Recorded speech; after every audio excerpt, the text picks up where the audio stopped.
Legenda Angling Dharma, Part 21, Titisan Betara Surya.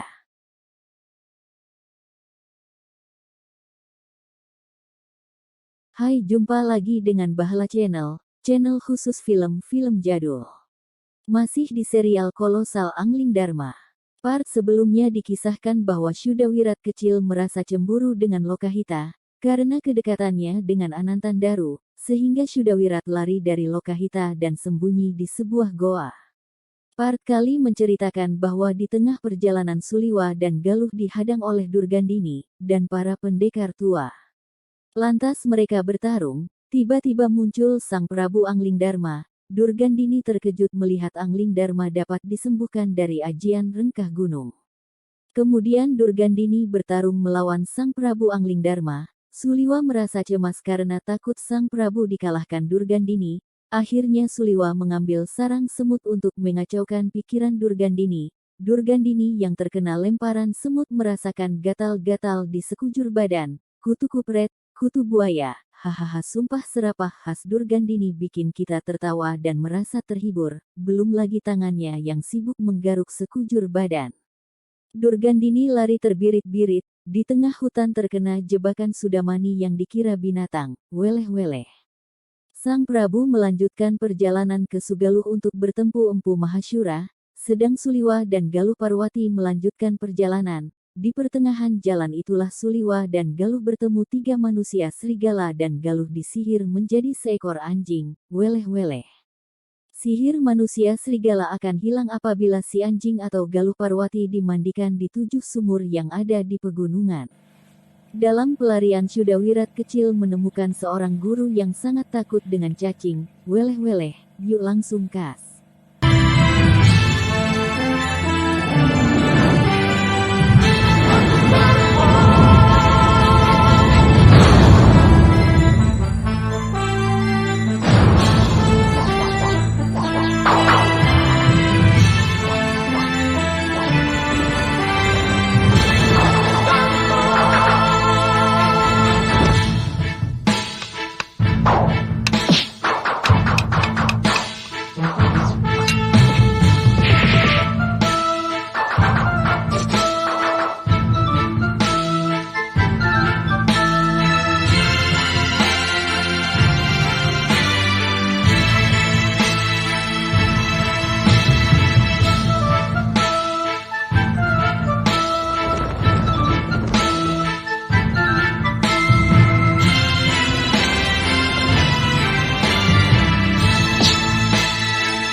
Katanya tidak mau dibantu.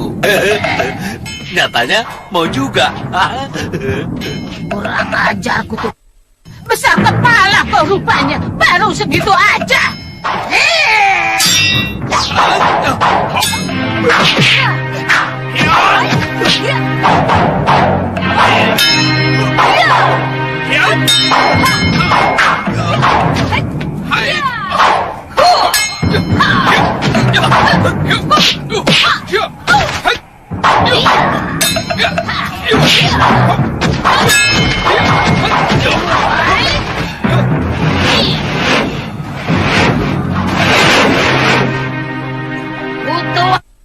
Ternyata kau masih hidup, Angling Dharma. Kamu telah menggunakan ajian yang sudah dilarang untuk dipakai dalam pertarungan oleh kaum pendekar Durgandini. Kamu sudah melanggar kesepakatan. Aku tidak pernah mau terikat oleh kesepakatan seperti itu. Hanya orang-orang yang ilmunya cetek yang menuntut supaya tidak boleh ada pendekar yang ilmunya lebih mumpuni. Butuh pikiran seperti apa itu? Pangeran Suryapati menghilangkan ilmu itu bukan karena kehebatan ilmunya lebih dari yang lain, tapi karena akibatnya. Terlalu kejam bagi yang terkena. Pangeran Suryapati seorang manusia yang memiliki ketinggian budi. Maka dia rela mengubur ilmu rengka gunung miliknya. Kurang ajar. Kutu badak minta dibabat kau rupanya. Beraninya kau menghina aku sebagai manusia tidak berbudi, Angling Dharma. Mungkin kamu malah belum pantas untuk disebut manusia.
Dewa, tinggalkan mereka.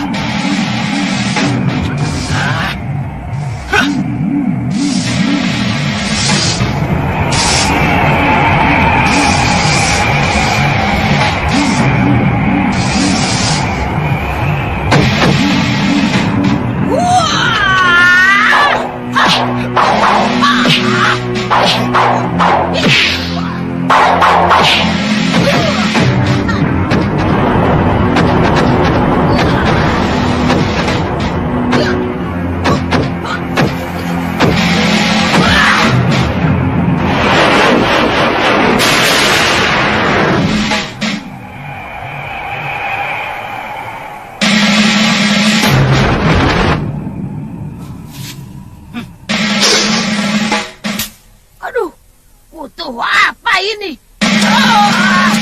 Gatal sekali. Kurang ajar kau, Suliwa. Butuh minta disembelih ke rupanya. Aduh. Menggigit lagi di sini. Kurang ajar kau, Suliwa. Awas kau. Tunggu balasanku. Iya. Kenapa kamu mengganggu pertarungan kami, Suliwa?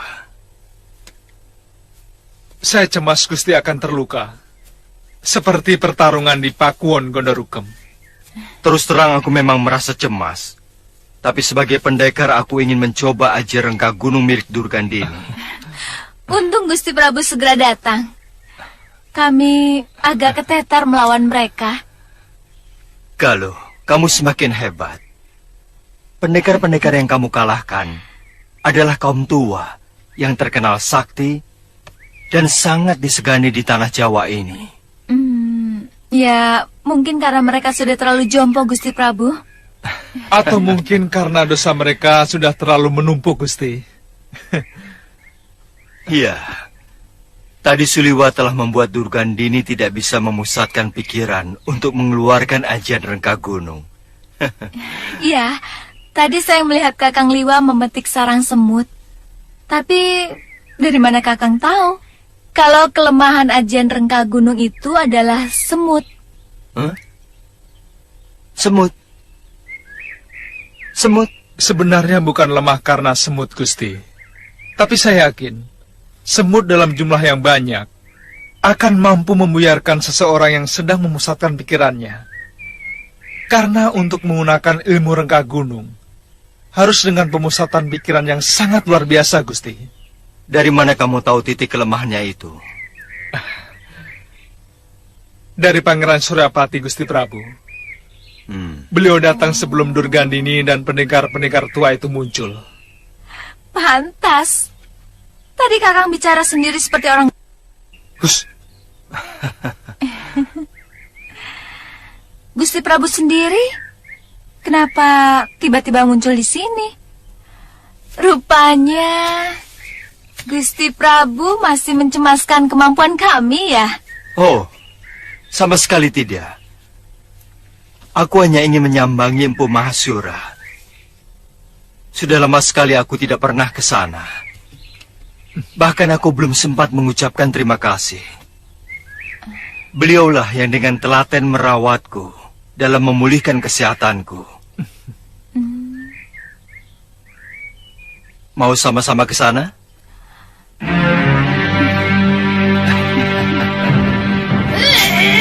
Gatal sekali. Aduh, kurang ajar kau Suliwa. Aduh, digigit lagi di sini. Aduh, aduh, kutu minta disembelih ke rupanya. Aduh, gatal sekali. Kurang ajar kau Suliwa. Suliwa, kutubat minta dibakar kau rupanya.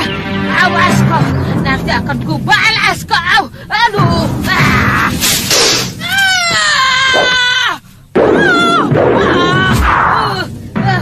Siapa yang masang jerat ini akan kubunuh. Kurang ajar.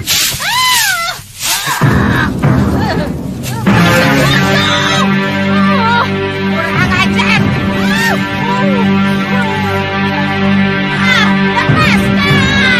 Lepaskan. Wele. Siapa kau ini? Aku kira binatang. Manusia toh. Kurang ajar. Aku seperti kenal wajah buruk dan menjijikan seperti kamu itu. Seperti tidak mungkin.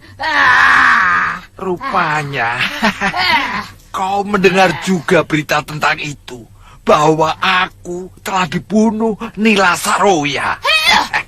Kurang ajar. Sudah mani. Satu keinginanku sebelum aku mati adalah membunuhmu. Sini, ke sini.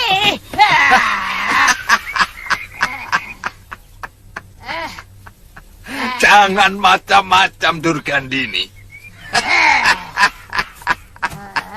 Kendali berada di tanganku. Katakan, apa syarat-syaratmu? Cepat. Kamu harus menjadi sahabatku. Siapa yang sudi berkawan dengan kamu? Yang suka memetik-metik bunga mekar? Baik, Ku akan terima syarat-syaratmu. Cepat turunkan aku dari sini. Apa hukumannya? Kalau kamu ternyata menyalahi janji. Sebagai pendekar, aku tidak pernah mengingkari janji. Ayo cepat turunkan aku dari sini, Kutum. Ayo!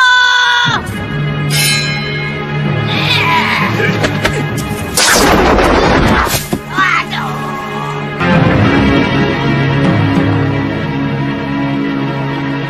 Nila Saroya pasti mengira aku sudah mati. Murid-muridku pun mengira demikian.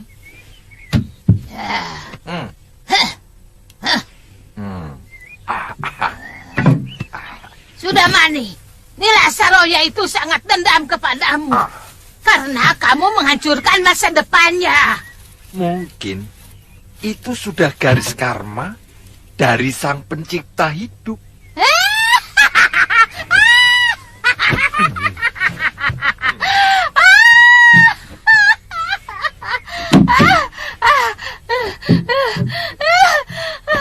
Orang macam kamu masih ingat dengan karma pala. Sudah Mani. Durgandini, apapun, aku masih manusia. Dan manusia pasti punya pikiran tentang kekuasaan sang pencipta. Ya. Terus. Nila Saroya telah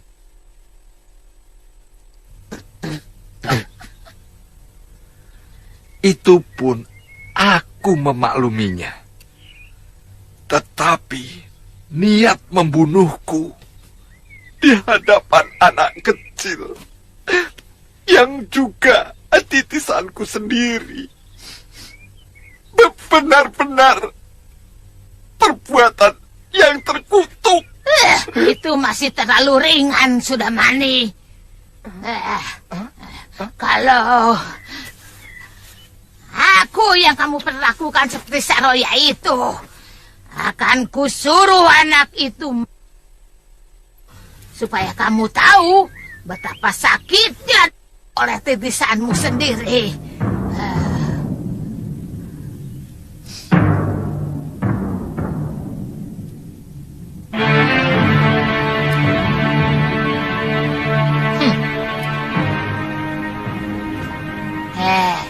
Sudah Mani, coba ceritakan bagaimana kamu bisa selamat.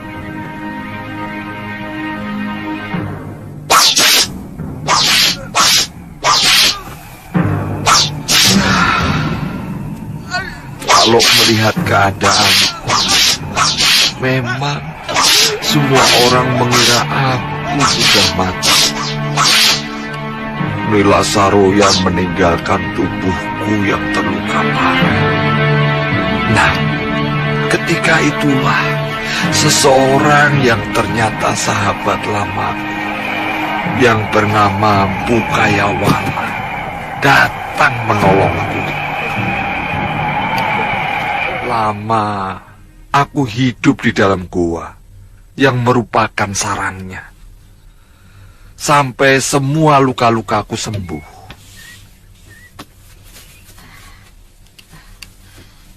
Sudah Mani, sekarang apa yang akan kamu lakukan? Tentu kamu sudah tidak bisa lagi memetik bunga-bunga yang sedang mekar. Itu karma yang sedang aku jalani. Aku tidak tahu buat apa sisa hidup ini.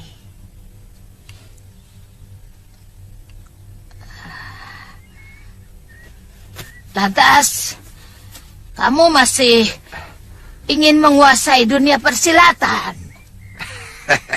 Weleh. Bagaimanapun, aku seorang pendekar. Sayang, murid-muridku telah kabur dari padepokan, takut ancaman Saroya. kamu pasti akan menawari aku bekerja sama. Hah?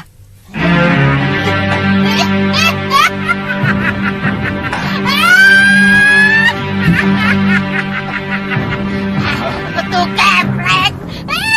Sudah balik.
Kalau pikiranmu masih bercabang, mana mungkin kamu bisa menguasai jurus tangan 1000 dewa?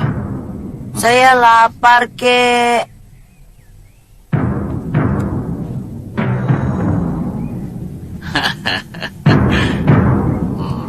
Baik.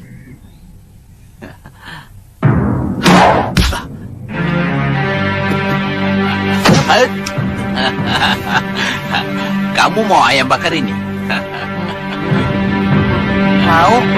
Kamu harus bisa mengambilnya sendiri. Ayo, ayo. Ayo.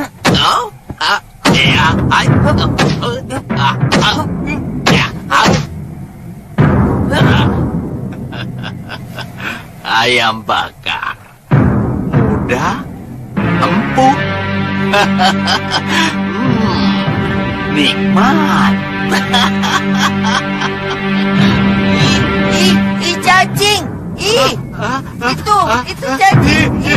Itu cacingnya. Itu. Wirat, bunuh cacingnya. Ayo, cepat. Itu di bawah kaki kakek. Itu cacingnya. Mana? Itu cacing. Mana? Pas di bawah kaki kakek. Itu.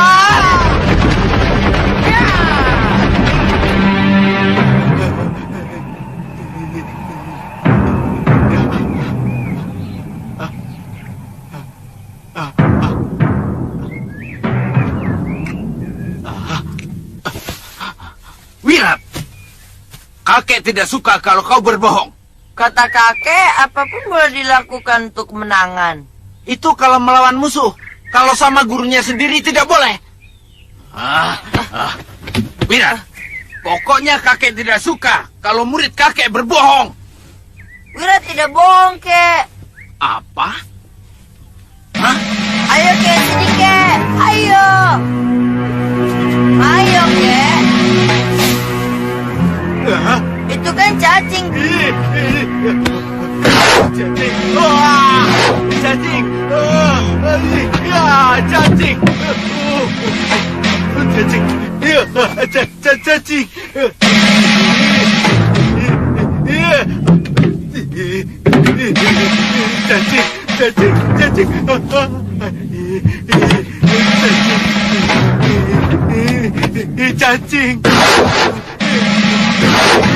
Cacing.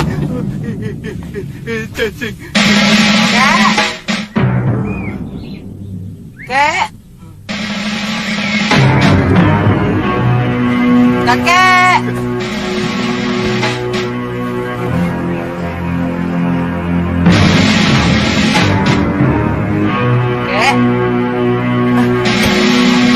Kek, Wirat minta maaf, kek. Kek, Wirat minta maaf. Kek.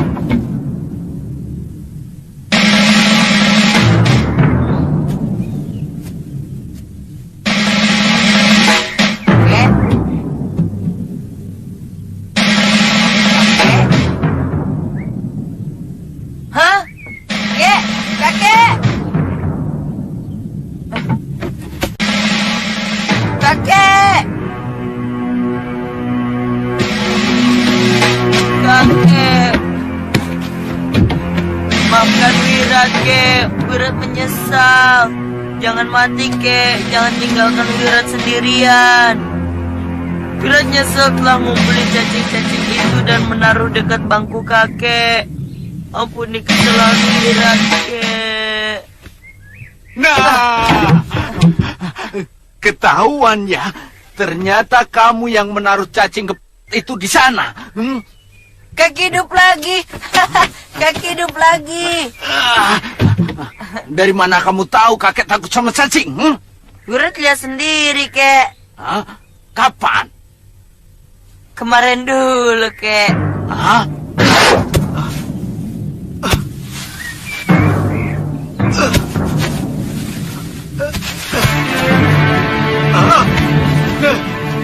Cacing! Cacing! Cacing! Cacing!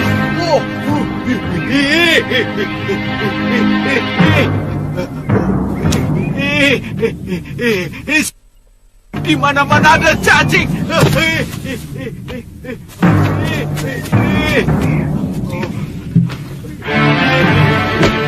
Cacing!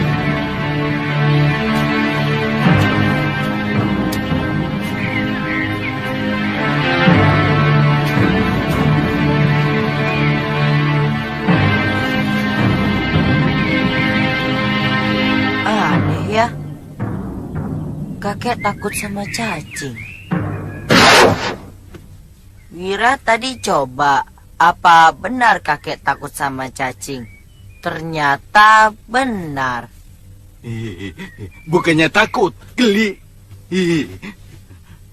Sama harimau tidak takut. Sama hantu apalagi. Sama buaya apalagi. Sama penjahat sangat berani. Kok sama cacing takut? Bukannya takut, geli. Geli apa takut? Takut atau geli? Geli apa takut? Diam. Habis kenapa? Dulu, kakek waktu kecil pernah dihukum oleh bopo kakek. Sejak saat itu, kakek kalau lihat cacing, langsung terbirit-birit. Takut. Geli.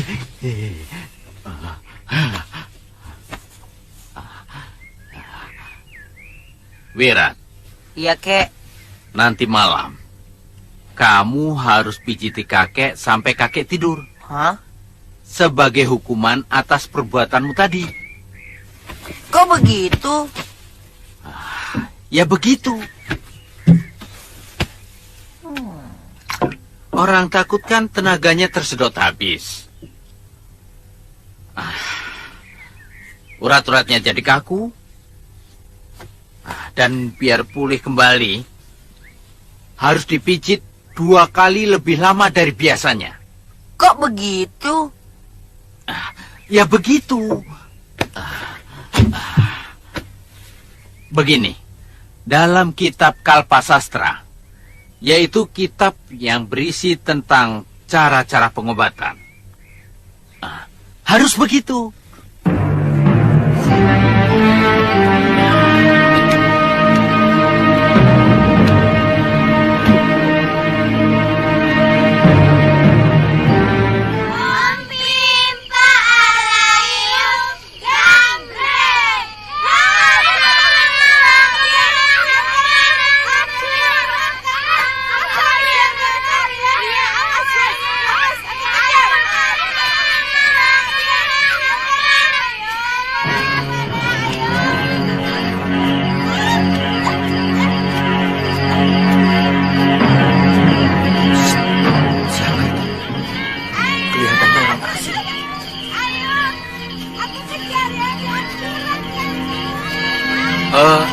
Di sana, berhenti dulu. Maaf, mau cari siapa? Awas, awas. Saya mau... Cari saya. Saya mau mencari tumpangan.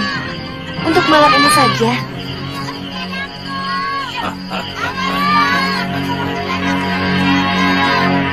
Jangan berpikir kotor Kisanak.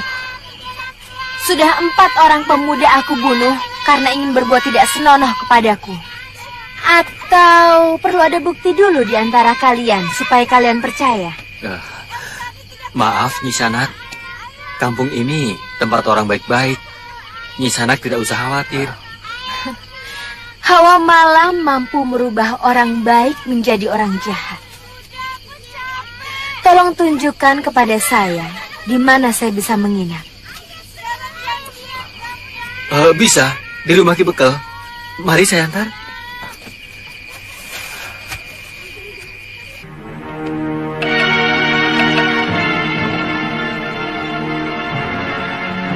Waduh, bagaimana ya? Sudah lama seluruh penduduk desa ini sepakat untuk sementara tidak bisa menerima tamu. Tolonglah, Ki. Tidur di emperan juga tidak apa-apa. Saya takut binatang buas kalau harus tidur di hutan, Ki.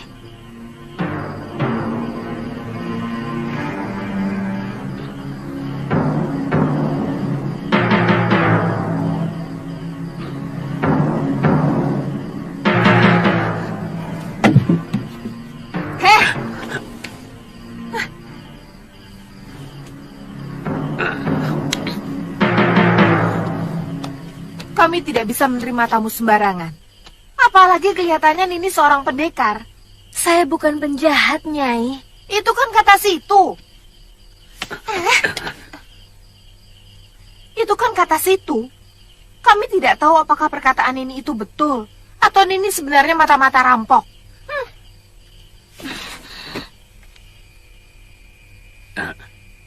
Jangan tersinggung dulu. Nini, kami minta maaf.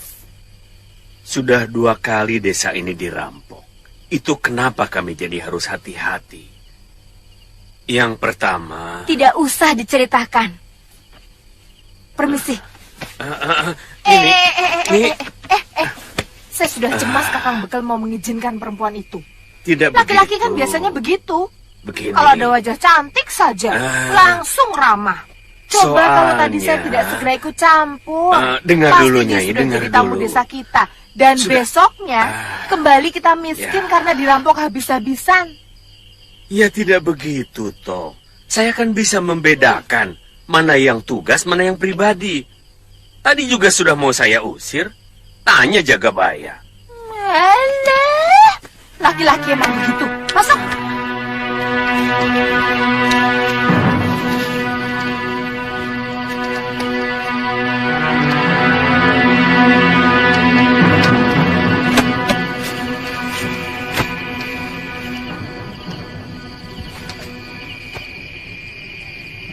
Tengah malam baru kita bergerak. Cibul dan Korop, ya Kakang, menyergap tukang ronda di bilik jaga. Baik Kakang. Sementara yang lain bergerak cepat menyergap rumah Ki Bekel dan Juragan Karpo. Kakang, kerbau dan sapi kita bawa juga. Semuanya, biar Kakang kalah gombak puas. Dan yang penting, supaya mereka kapok menolak permintaan Kakang kalah gombak untuk mengirim upeti setiap sasi kepada kita. Kalian mengerti? Mengerti, Kakang. Penyerangan tetap tengah malam. Isyarat suara burung hantu. Mengerti kalian? Mengerti, Ayo berangkat.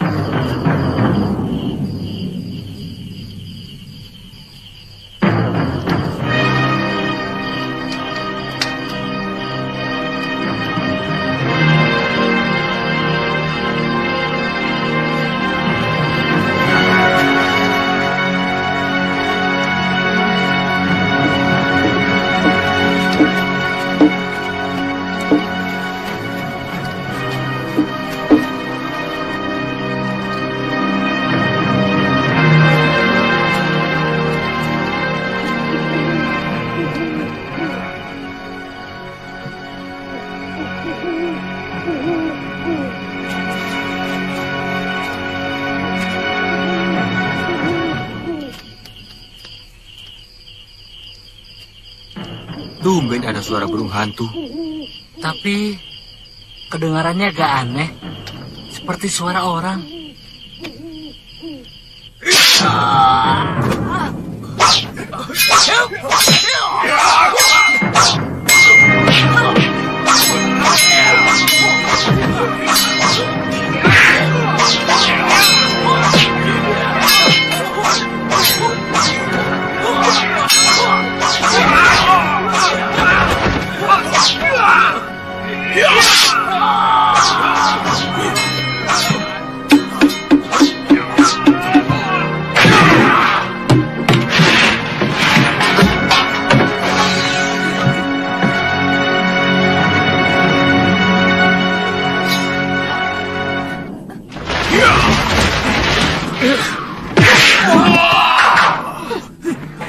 Cepat pergi dari sini.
Siapa yang melumpuhkan mereka?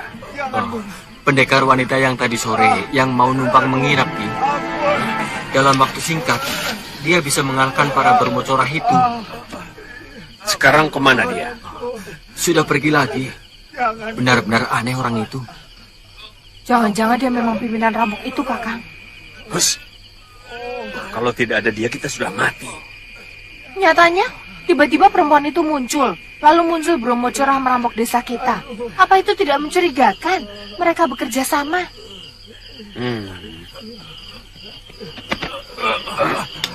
Siapa yang menyuruh kamu?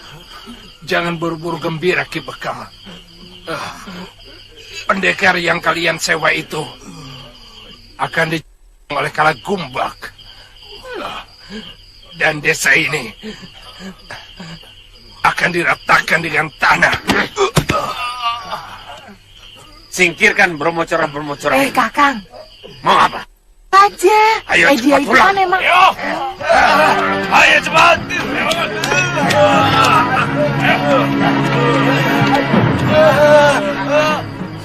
Makanya, jadi orang itu jangan selalu buruk sangka. Sekarang kita jadi sulit untuk meminta tolong pendekar wanita itu. Bagaimana kalau Kalagumbak benar-benar datang? Semua penduduk desa sekitar Gunung Pandan ini tahu bagaimana kejamnya Kalagumbak. Kalau memang kita butuh pertolongannya, ya suruh saja anak-anak mencari pendekar perempuan itu. Diajak lagi kemari, lalu kita minta maaf, terus kasih kepeng. Selesai. Sulit-sulit amat. Orang mana yang tidak suka kepeng? Diam! Mulut kamu memang tidak pernah diajar, Nyai. Kok begitu? Tidak semua orang seperti kamu, kepeng. Tapi Banyak kan? yang lebih membela harga diri. Dan kita telah melecehkan harga dirinya. Bahkan kita menuduhnya sebagai rampok. Iya, tapi... Apa?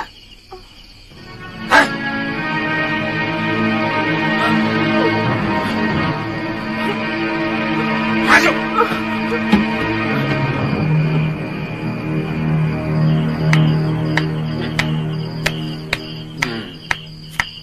Kenapa kamu tepuk tangan?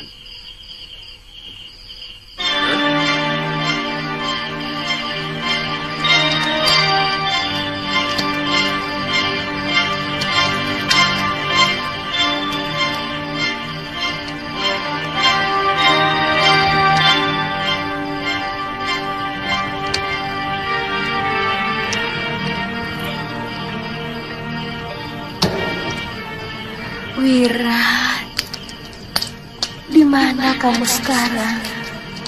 Siapa yang mencuci bajumu? Siapa yang memasakkan makananmu? Kasihan kamu.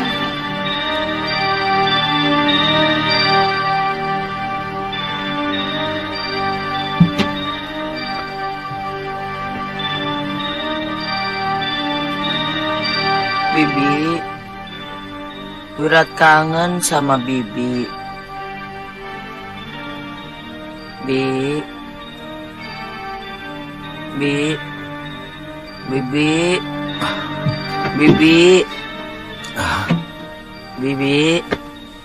Wirat, kamu belum tidur. Wirat kangen sama Bibi Lokahita. Dia tentu sedang bersenang-senang dengan Anantandaru. Siapa lagi itu? Pendekar yang mencintai Bibi Lokahita, kek.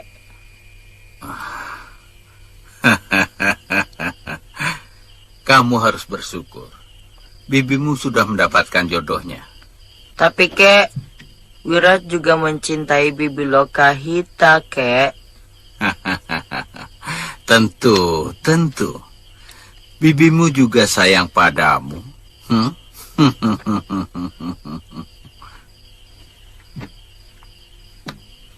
Kalau saya sudah besar, saya ingin menjadi Bibi Lokahita.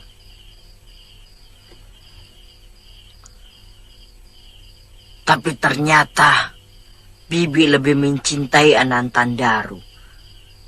Saya benci. Wirat, kalau kamu sudah besar nanti, tentu bibimu sudah semakin tua. Saya mencintai orangnya, bukan umurnya, kek. Iya. Seperti dulu, saya juga mencintai ibu saya meskipun sudah tua. Itu lain. Itu namanya menyayangi, bukan mencintai. Iya. Mudah-mudahan bibimu diberi kesehatan.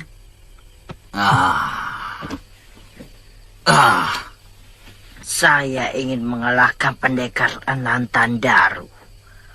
Saya akan merebut Bibi Lokahita dari tangannya.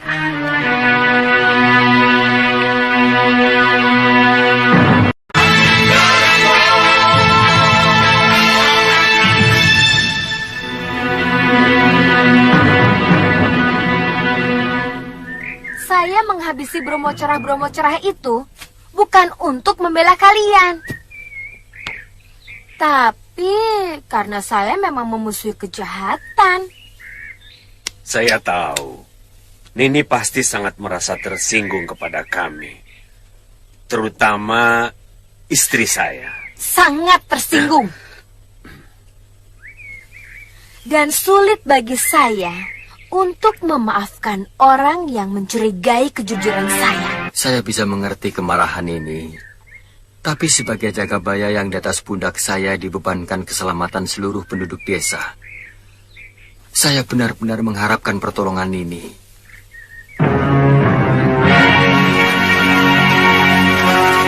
Kepala bermojorah yang bernama Kalagombak dalam waktu dekat pasti akan mengubrak-abrik desa kami, Nini. Itu urusan kalian. Saya muak melihat penduduk desa kalian tidak berlaku ramah pada pendatang. Ki Bekal, Jagabaya, Jagabaya, Bromo Cerah, Bromo Corah menyerang desa lagi. Yang satu kepalanya Gombak. Ayo. Nini, tolonglah kami, Nini. Kalau Gombak sudah menyerbu desa kami. Kenapa menyandarkan keselamatan desa kalian kepada orang lain? Lawan mereka. Itu urusan desa Tuan. Kalau mengandalkan orang luar untuk menjaga keamanan desa kalian. Maaf ya, saya ada urusan yang jauh lebih penting daripada membantu orang lain. Nini. Ki Bekal, lebih baik kita segera ke sana. Ayo.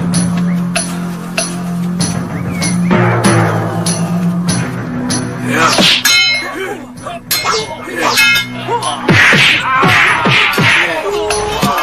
Ayo Bekal, mana jagoannya kamu sewa? Lawan kalah Gombak.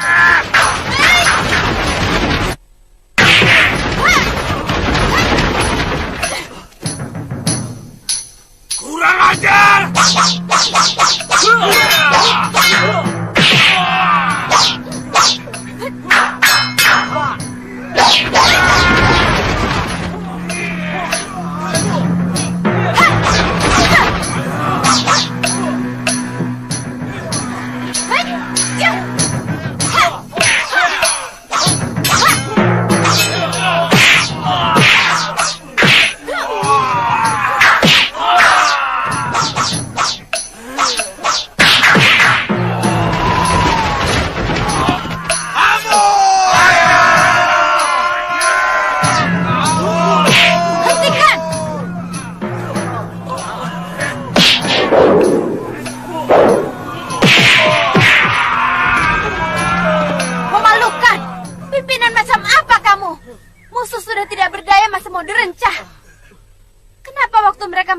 Jaya, sampean tidak berani menyuruh mereka untuk menyerang.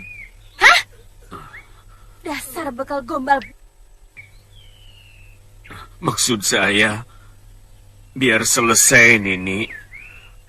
Kalau penjahat-penjahat itu dibunuh, tentu rakyat di sekitar Gunung Pandan akan merasa lebih aman. Biarkan Adiaksa di Kadipaten yang menentukan hukuman bagi mereka. Bukan dengan cara hukum rimba seperti yang kau perintahkan, Ki Bekal. Sampean kan pamong, bukan binatang. Maka harus menggunakan hukum manusia, bukan hukum binatang. Mengerti? Maafkan saya, Nini. Saya memang salah. Saya berjanji akan membawa mereka ke Kadipaten. Bagus. Dan ingat, ajari lagi penduduk sampean supaya bisa bersikap ramah dan lebih manusiawi. Ayo, ikat mereka. Ayo. Nini, Apa kita tunggu, Nini. sebaiknya... Nini, Kamu tidak takut mendekati seseorang yang kamu curigai mata-mata rampok, Nyai? Maafkan saya, Nini. Saya memang jahat. Mulut saya lebih tajam dari jarum. Saya tahu Nini pasti sangat terluka oleh kata-kata saya. Maafkan saya, Nini. Saya orang yang paling sulit memaafkan orang yang telah menyakiti hati saya. Kalau begitu, hukumlah saya, Nini. Kalau perlu, saya, supaya dosa yang telah saya lakukan kepada Nini tidak mengotori semua penduduk desa Secangarum ini. Hukumlah saya, Nini.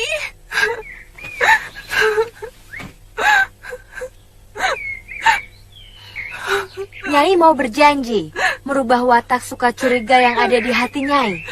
Saya berjanji, Nini. Saya bersumpah. Biarlah Dewata mengutuk saya kalau saya masih suka menyakiti dan mencurigai orang lain. Baik, Nyai saya maafkan. Terima kasih, Nini. Sudah ya, Nyai?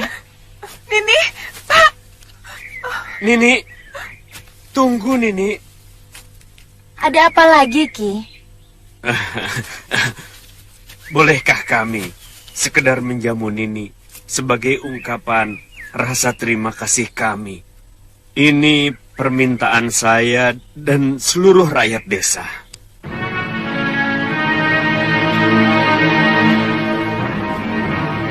Bagaimana ya, Ki? Sekarang ini menurut saya pendekar yang paling sakti adalah titisan Betara Surya. Pendekar yang pernah kalian perebutkan. Bahkan dia pun mampu menandingi ilmu Dasendria yang kumiliki. Aku sudah menduga. Tidak salah. Kalau kalangan pendekar seumur kita menjuluki dia sebagai titisan Dewa Surya. Aku terus terang berterima kasih. Kalau saja dia bisa menyembuhkan tanganku ini. Tapi terus terang, aku berterima kasih sekali. Karena dia telah membunuh Nila Saroya. Diam kau sudah mani. Dia itu tetap musuhku. Dia yang telah menyelamatkan Angling Dharma dari ajian Rengka Gunungku. Nyai memiliki aji Rengka Gunung. Suryapati telah menyalahi kesepakatan bahwa dia akan mengubur aji Rengka Gunung. Aku mencuri dari bilik pusaka suamiku.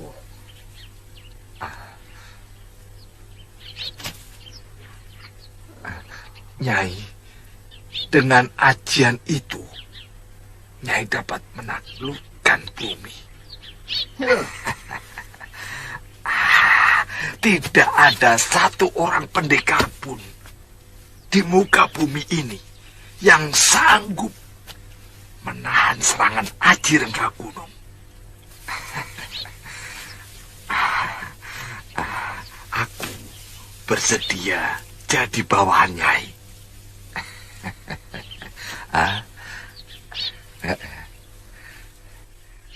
Kita taklukkan seluruh negeri yang ada di bumi Jawa ini.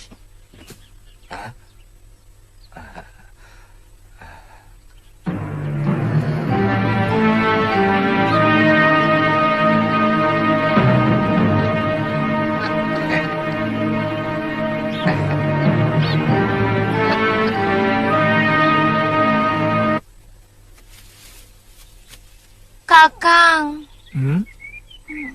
Saya lapar.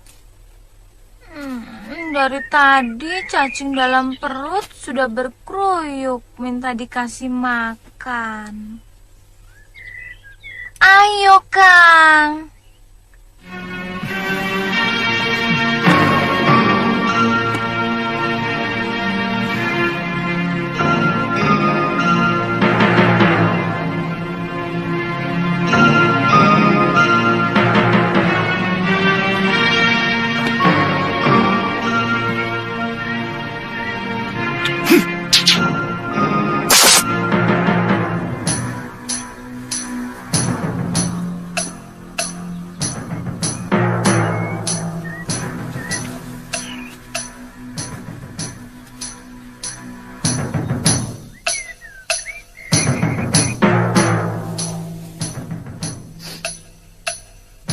Ada manusia di sekitar tempat ini.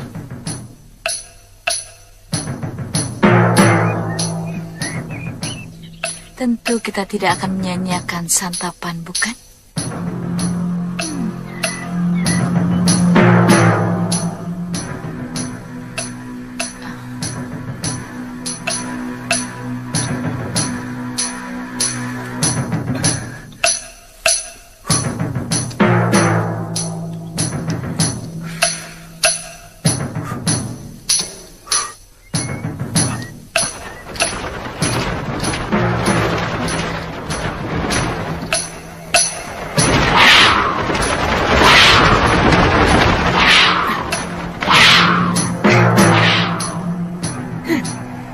Kita ketemu lagi, Suliwa. Kaget. Mau apa lagi kalian? Tawaranku masih tetap berlaku untukmu, Suliwa. Kami ingin mengajarkan kepadamu bagaimana rasanya menikmati kehidupan yang sebenarnya. Akan kutunjukkan kepadamu keindahan wanita yang jarang dimiliki oleh orang lain. Perempuan.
Kamu tidak akan bisa melepaskan diri dari tali tenungku ini.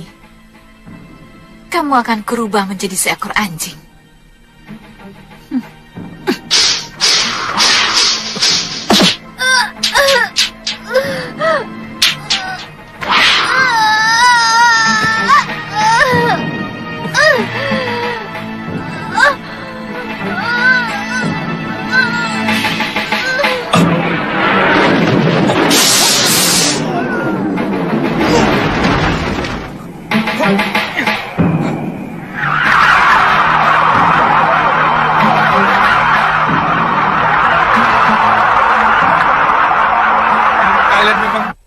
Suliwa, hanya aku yang bisa membebaskan kekasihmu dari tenunganku.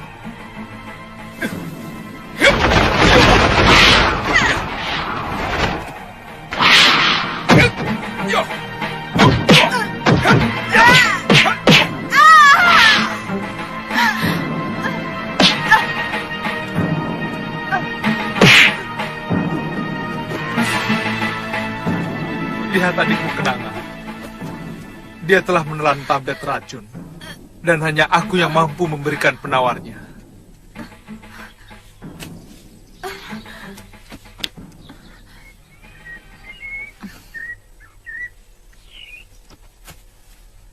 Kamu benar-benar licik, Suliwa. Bebaskan tenunganmu atas Galuh. Berikan dulu obat penawar racunmu. Aku bukan orang dungu Kenanga. Bebaskan dulu kekasihku.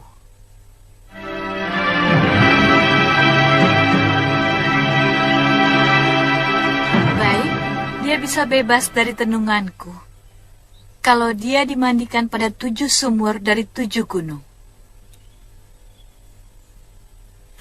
Sekarang berikan obat penawar racunmu.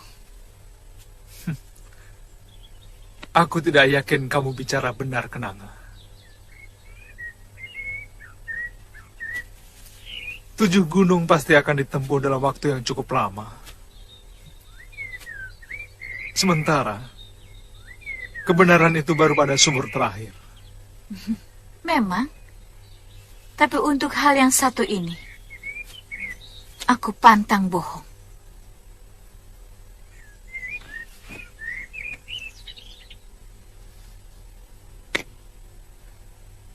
Dalam buli-buli itu ada 7 butir obat. Minumkan 1 pekan sekali. Kalau kamu minumkan lebih dari 1 dalam 1 pekan, kulit adikmu akan membusuk. Jangan menggertak aku, Suliwa. Butir pertama akan mengendurkan semua saraf yang kaku karena racun. Tapi kulitnya akan melepuh. Pada pekan kedua, butir berikutnya akan menyembuhkan kulitnya yang melepuh. Tapi dia akan menderita sakit perut yang sangat hebat.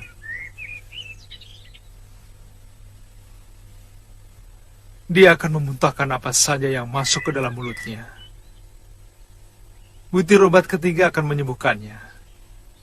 Dan seterusnya, penyakit lain akan muncul yang hanya bisa disembuhkan dengan butir obat berikutnya. Pada pekan ketujuh dia akan sembuh. Tapi jumlah obatmu hanya 6. Obat ketujuh masih ada di tanganku. Kalau kekasihku sudah sembuh, obat itu akan kuberikan. Selamat tinggal. Raja.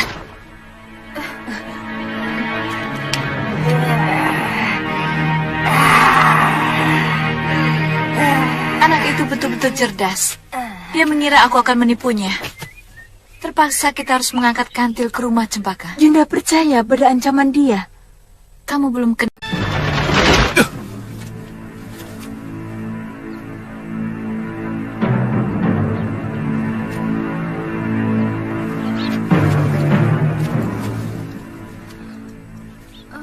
Kepalaku pusing sekali, Kakang.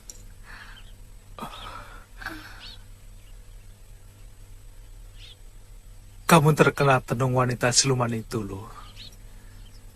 Tali ini keras sekali menjerat leherku, Kakang. Tanganku seperti lumpuh. Aku tidak bisa membukanya. Loh, Iya, kamu sudah ditenung menjadi anjing. jangan bercanda, Kakang. Aku hanya merasa tanganku seperti lumpuh. Kepalaku pusing dan badanku serasa ringan.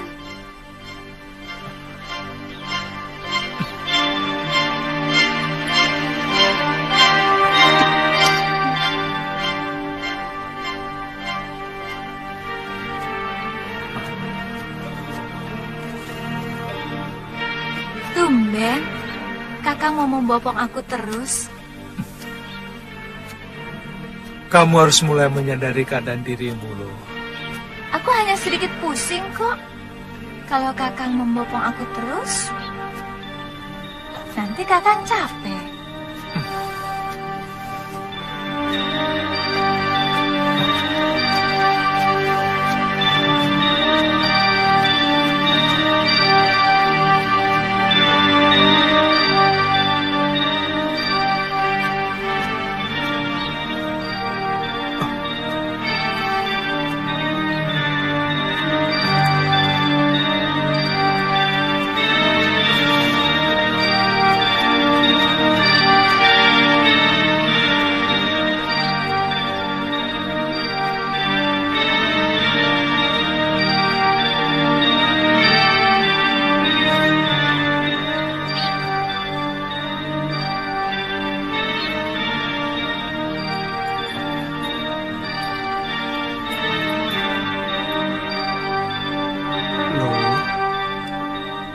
Lihat keadaan dirimu sekarang. Kakang, kenapa aku jadi begini? Aku tidak mau menjadi anjing. Akan kubunuh perempuan tukang sihir itu. Sabar, Lu. Kamu akan terbebas dari tenungan ini. Siluman itu telah memberikan penangkalnya. Kamu tahu, siluman itu yang dulu pernah menenung Gusti Prabu Anglingdarma menjadi seekor belibis putih berjambul. Kita harus mencari 7 sumur di 7 gunung untuk memandikan kamu. Kakang akan tetap menyayangi aku, walaupun wujudku sudah berubah menjadi seekor anjing. Kamu tetap kekasihku, Galuh. Kamu akan kugigit sampai berdarah-darah kalau berani macam-macam dengan gadis lain. Jangan bicara itu, Lu. Yang penting pikirkan kesembuhanmu. Turunkan aku! Turunkan aku! Kenapa, Lu? Pokoknya aku tidak mau lewat Kalinggapura. Nanti kamu lengket lagi sama si centil tantri. Galuh, kalau aku rela membawamu mencari sumur ke 7 gunung, Artinya aku sangat mencintaimu. Lewat manapun. Aku heran dengan jalan pikiranmu. Sekarang kita mau kemana? Galuh, mungkin kita ke arah timur selatan dulu. Di sana ada Gunung Pandan. Ayo.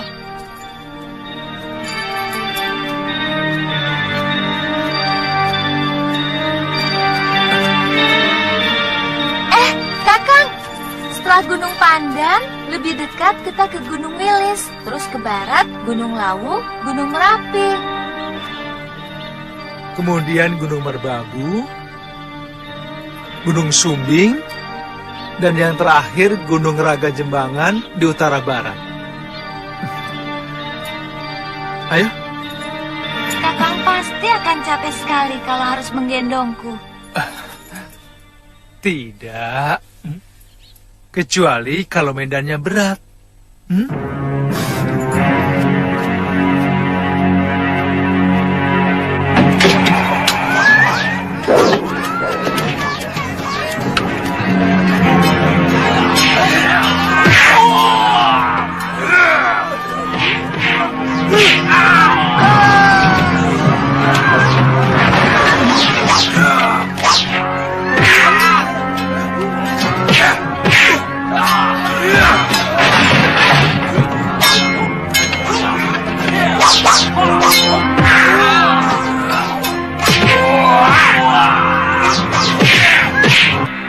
Benar pengacau itu menyebut namaku. Betul, Nini.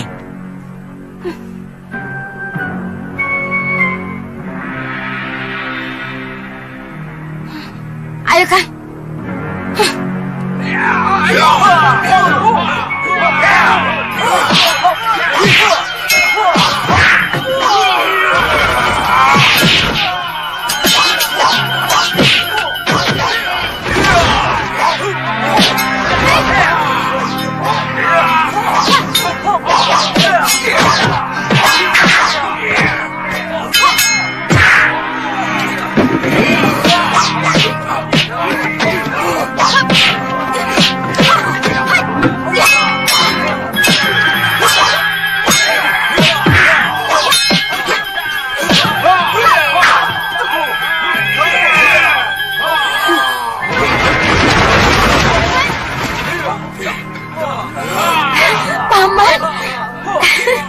Tantri. Paman.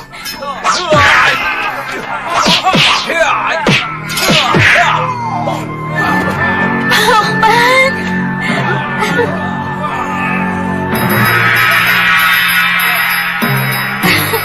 Tantri. Paman.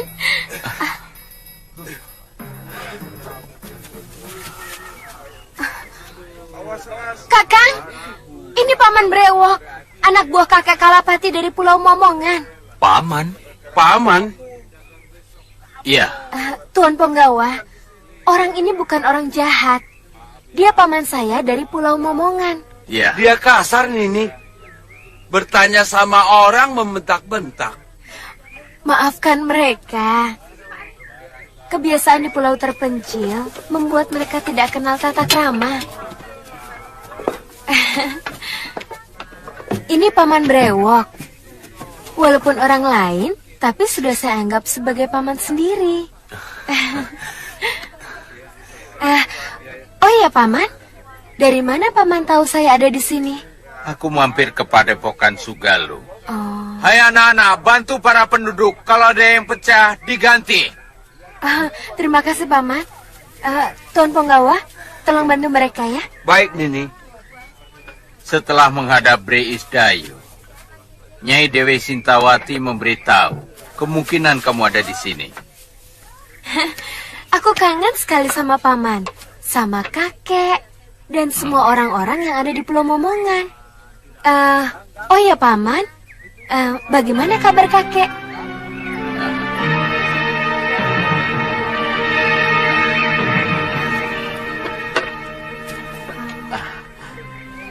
Tantri, kamu pasti sudah kangen sama kepiting rebus ya? Sama ikan panggang baronang. Pepes teri, nasi liwet pakai air kelapa.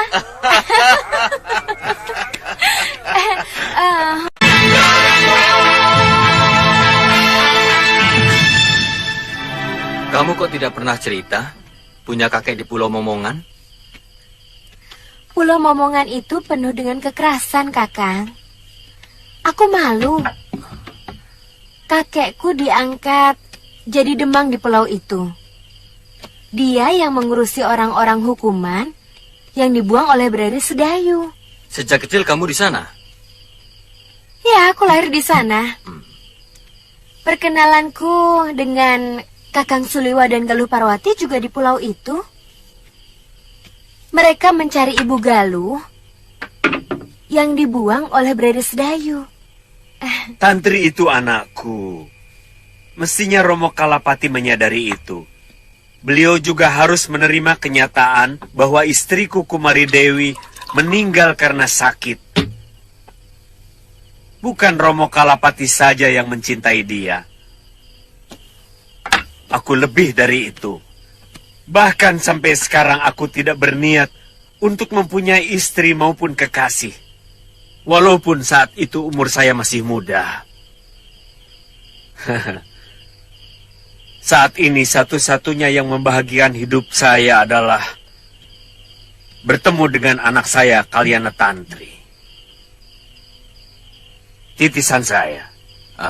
Sebenarnya, Ki Demang menyadari kematian Nyai Kumari Dewi sudah kehendak Hyang Widi.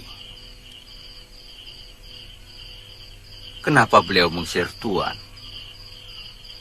Saya kira Ki Demang ingin menjadikan Kalyana Tantri sebagai pengganti putrinya. Kamu tidak bohong. Kamu tidak bohong.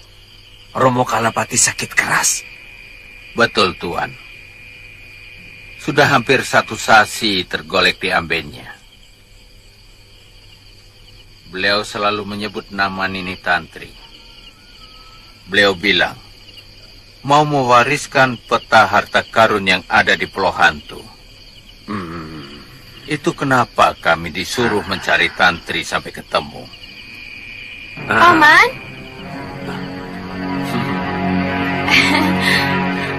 Bopo, makanan sudah siap. Oh, mari. Ayo. Mari. Ayo.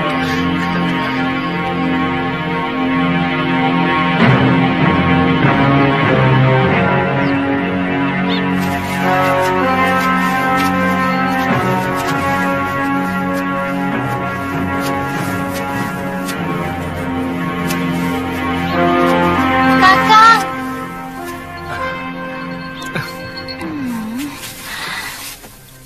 Cari warung, Kakang. Aku lapar sekali. Iya, Galuh. Saya juga lapar. Tidak tahu aturan.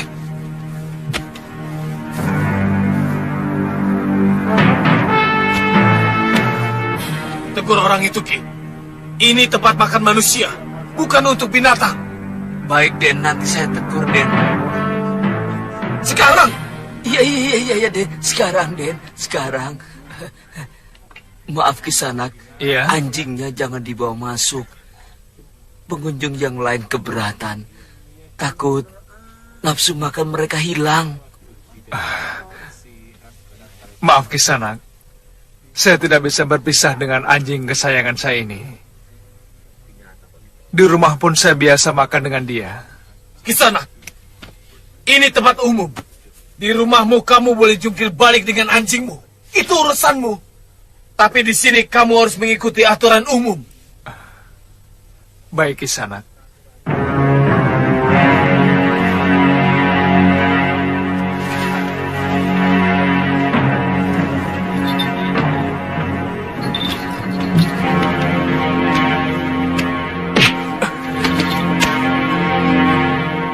Maaf. Kaki saya tersandung. Hajar mereka, Kakang. Mereka sengaja menyengkat kaki Kakang. Sabar. Lebih baik kita makan dulu.